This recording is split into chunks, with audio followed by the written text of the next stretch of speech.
Dzogchen Today podcast.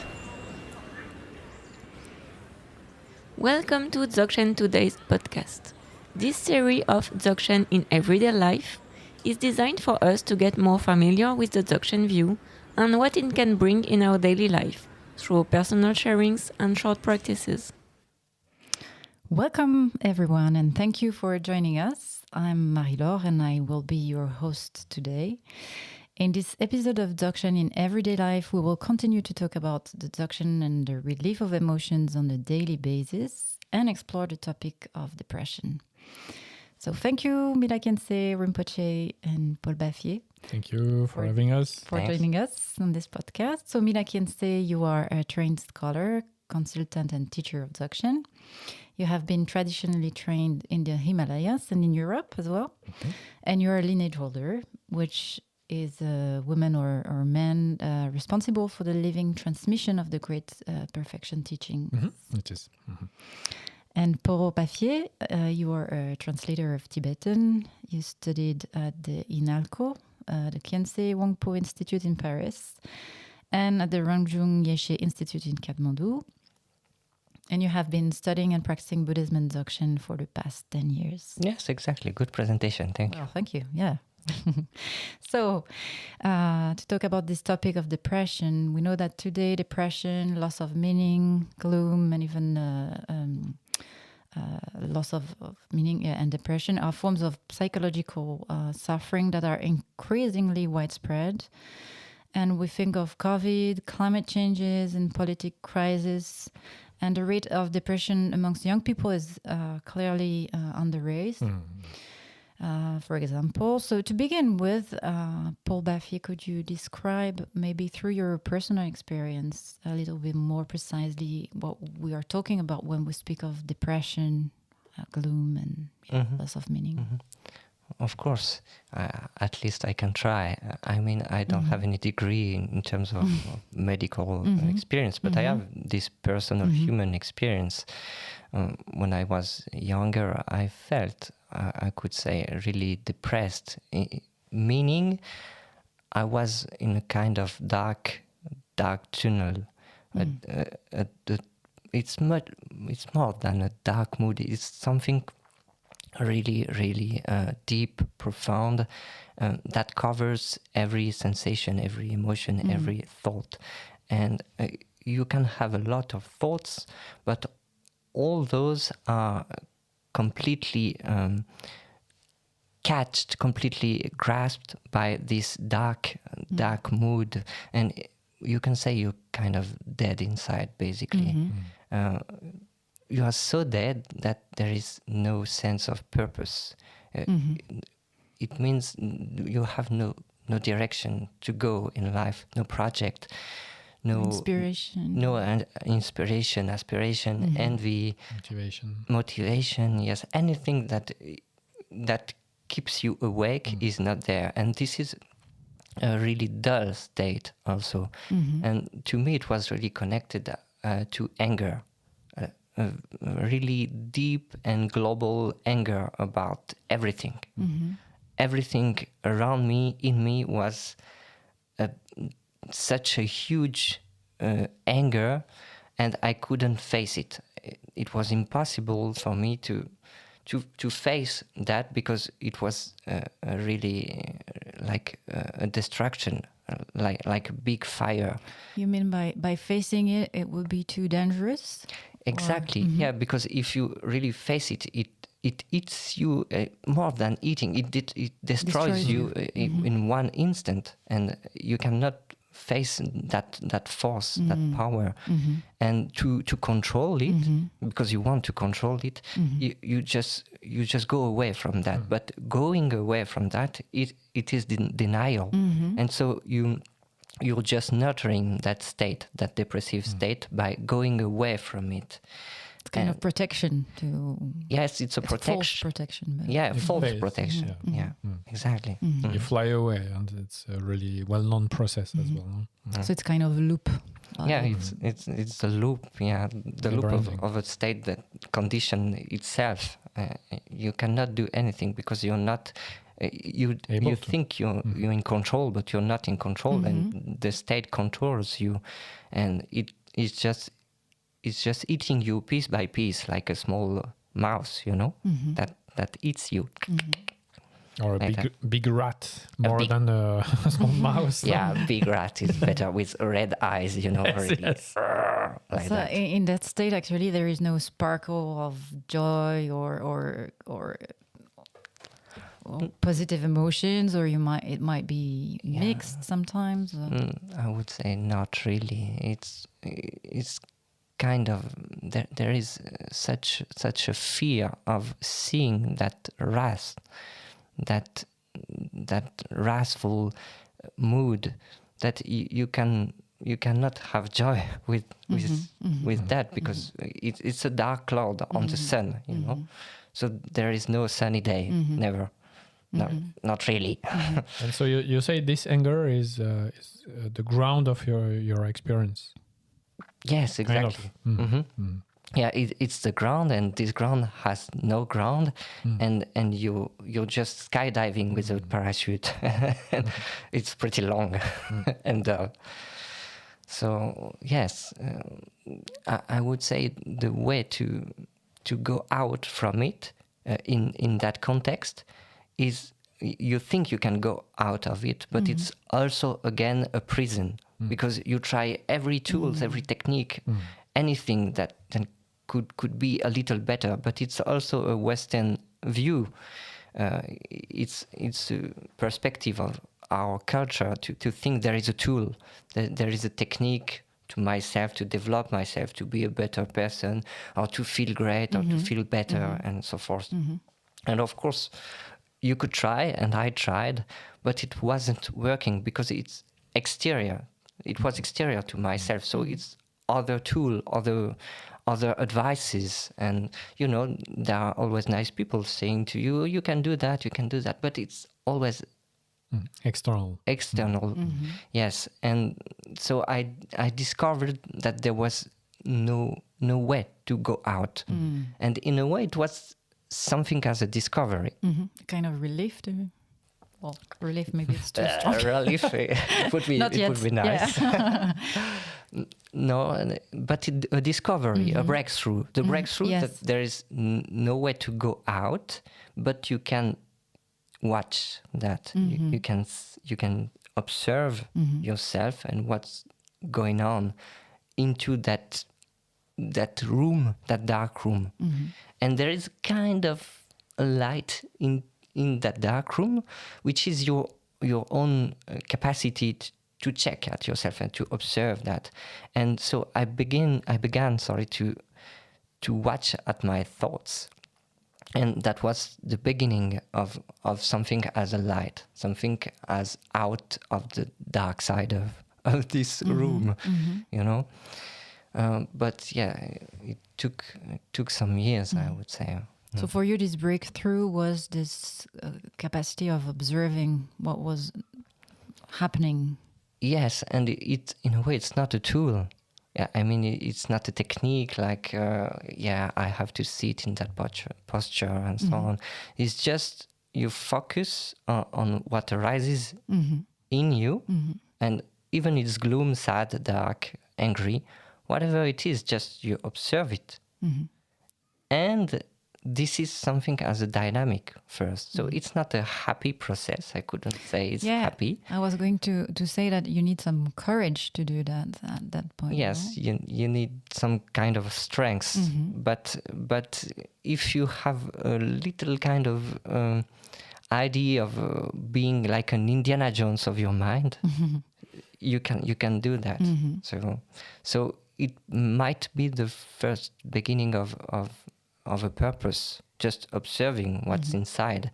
It's not a lot, it's not a big hope, but in a way it's true. It's more true than many other projects that people are giving you to have many projects in the world to do, but that is really you're in the middle of your little room as a student, you're completely lost and depressed, and you begin to observe that, and this is the beginning of seeing your true nature, or the true nature of that dark place.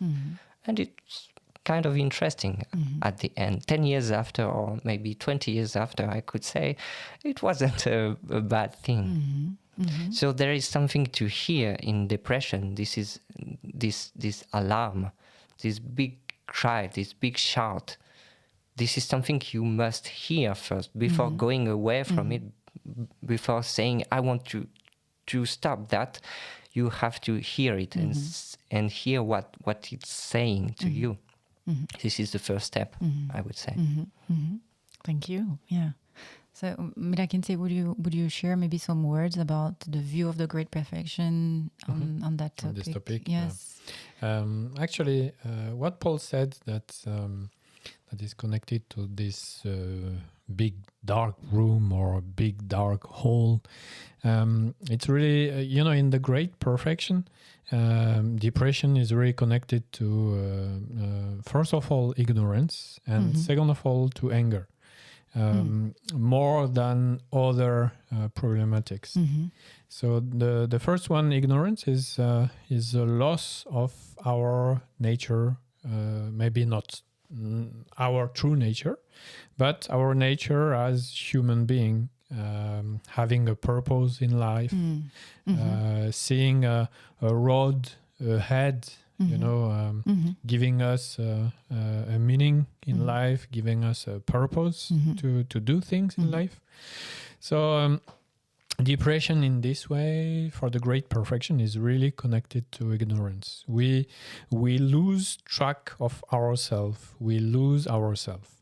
And then it's also connected to anger, to violent expression of ourselves, which is, in fact, a denial, again, of our nature. We do not want this to be. And depression it's exactly this. It's the destruction of the meaning of life, the fact that we are alive and the reality, the world is alive. So in a way, we refuse to be alive and we do not want to live. So this is why it's a crossroad between ignorance and anger. And this is really difficult to get out from it. This dark room is really dark. Yeah. So as it's really dark, you don't see any exit. You cannot see any door. Light yes. So this is why, as Paul said, one thing, the most important thing when you are in a depressed state, it's to bring clarity again. And this you cannot do by any means, any external means, as you said, Paul. It's not something that is coming from outside that will give you the answer. It has to come from yourself, because you are the only one who can enlighten the dark room that you are within. So there is no other choice. And what says the great perfection is regaining clarity is to be able to observe, as you said again, what is going on exactly, what kind of thoughts I have, what kind of feelings I have, what kind of emotions I have, and to see that they are not the same, to see that one thought is not one emotion. Because whenever there is this anger emotion, just being the ground of the experience, it's tainting your thoughts, and it's a kind of dark color, as you said, that just transform everything in your thoughts and your sensations. The storytelling is always negative, exactly, and depreciative, and exactly. So in this way, to be able to regain clarity about the process that is transforming your mind is really central. And you will see with this, just observing what is happening, you will see that with a bit more of clarity, you will see that your emotions are just tainting your thoughts. And the next step is that you will recognize the fact that it's not possible. The emotions are emotions, the thoughts are thoughts, but they are not entangled. And this is the start of, as you said, to regain a living state, to do not be a zombie anymore. Yeah. But just to be alive again, to be dynamic, to be in the movement, and this experience of the movement is the trigger that will lead you outside of this depressive state, this depression state. Yeah, because this depressive state, if I understood well, is a kind of static. Stasis. Yeah, stasis, Yeah, it's dull. where there is no much movement, right? No, because when we talk about life, we talk about movement as well. Yeah. So it's like it would be disconnected. I mean, you are disconnected from this From yourself. aliveness and from yourself. From your true self, you can from say. your true self. From Maybe. your true self. Yes, it's a kind of slumber. Dull sleep. This is basically that slumber. So you're disconnected from yourself and from any kind of dynamic inside you. So you're just focused on the negativity, and this is when you bring a bit clarity of that, and you disconnect your thoughts and your feelings. So you regain clarity a bit, and you can see again these dynamics, these directions coming and going. I mean, you go with the flow again, but depression is you're cut. You cut. From the flow. You cut that. So you can recover this natural sense of living. But maybe, Paul, would you give us some maybe perspective or share your experience on what the Dzogchen maybe how Dzogchen maybe helped you in that sense? I would say just the basics of Dzogchen. Just if you focus on your mind, if you focus on the thoughts, you will see that they are coming and going.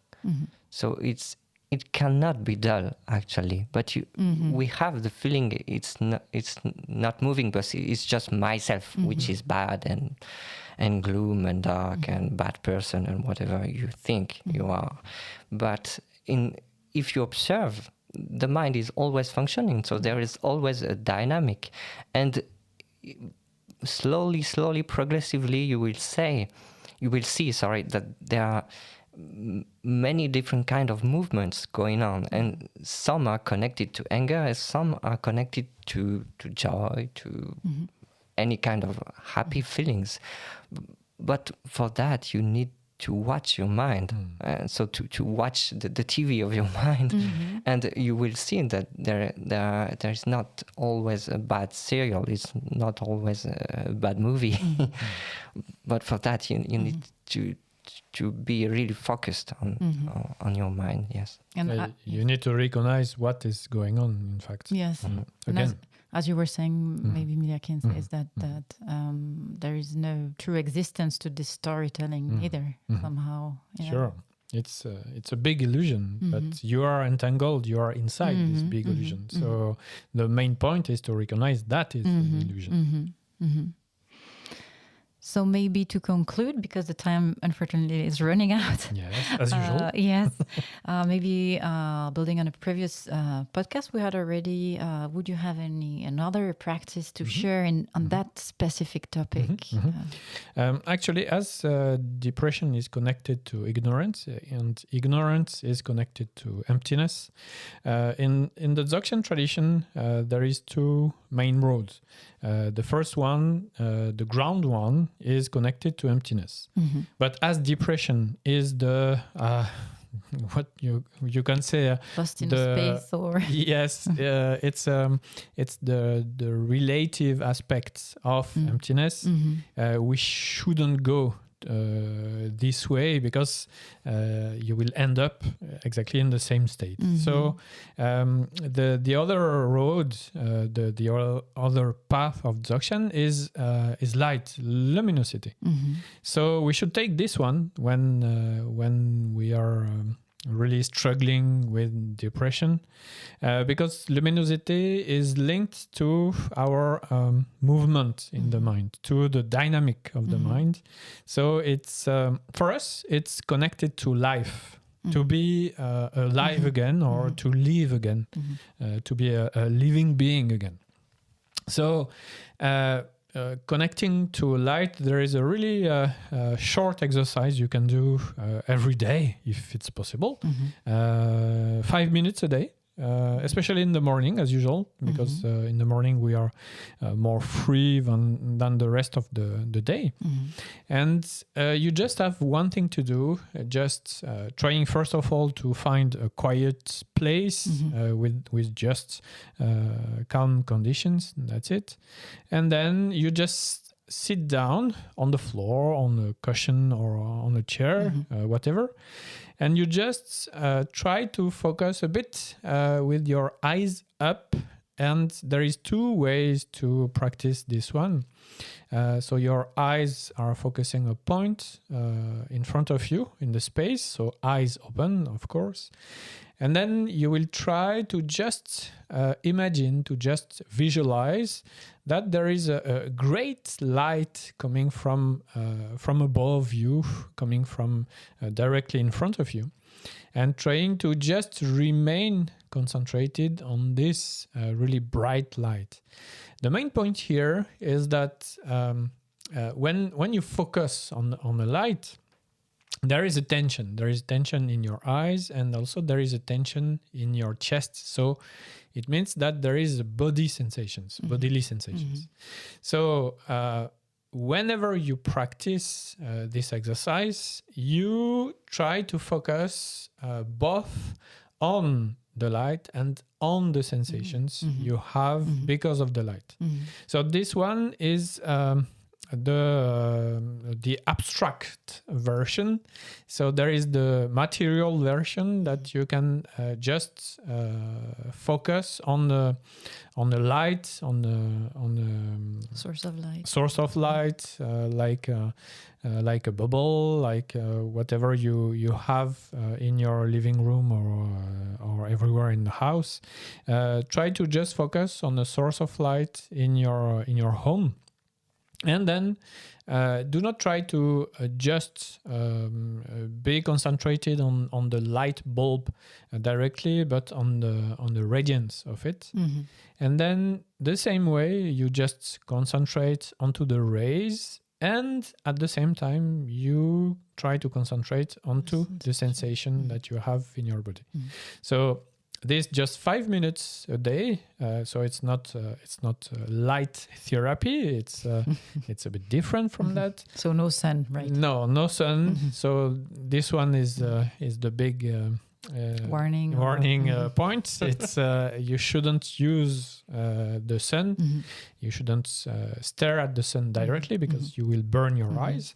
So this is why we use just the inner light, the light we have inside our home, that leads us to the inner light we have in our heart, and that's it. So the point is that just after a while, it can be not too long. You will feel again sensation that will boost again this dynamic, this living dynamic. So it will help you to go out from this dark hole you are within.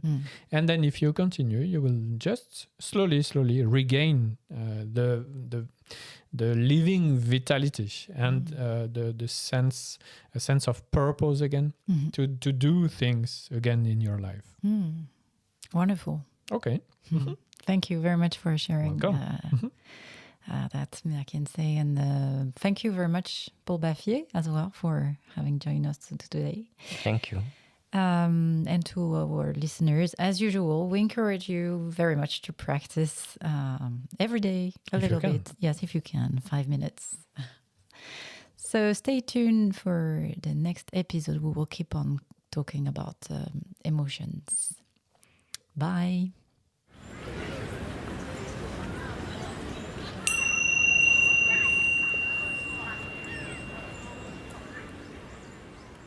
You can find more episodes on your website, dzogchentoday.org. If you enjoyed this episode, please rate and review us on your favorite podcast app and share it with your friends. We will be pleased to receive your feedbacks on podcast@dzogchentoday.org.